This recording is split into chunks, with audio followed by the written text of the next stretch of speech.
Está viva esta palabra, aunque podemos decir que está castellanizada allá en Xicomulco. Lo que se trabajó, se empezó de esta manera, de izquierda a derecha, y dijeron jico, pues esto es xicotli, un jicote, mul, pues es moli, y co el lugar. Entonces, eso es lo que se entiende, y en algún libro se colocó esto, pero trabajando con muchos nombres de parajes, sobre todo aquí en Xochimilco y aquí en la Ciudad de México, lo que hemos visto es que, aunque este no sea nuestra escritura, y lo hemos repetido mucho, lo mejor es empezar de aquí, de derecha a izquierda, a traducir. O sea, aquí lo más importante sería co, el lugar.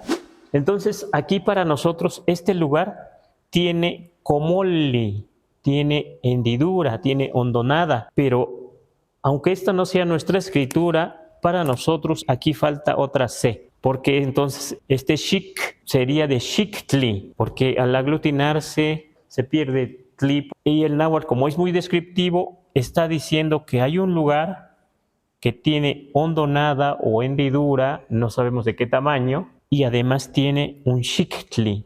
Un xictli puede ser un resumidero, puede ser un cráter. Aparte de la hondonada, algo más donde se vayan los líquidos, digamos el agua. O sea, muy notorio esa hondonada, y aparte como un hoyito más pequeño así, ¿no? Como un cráter.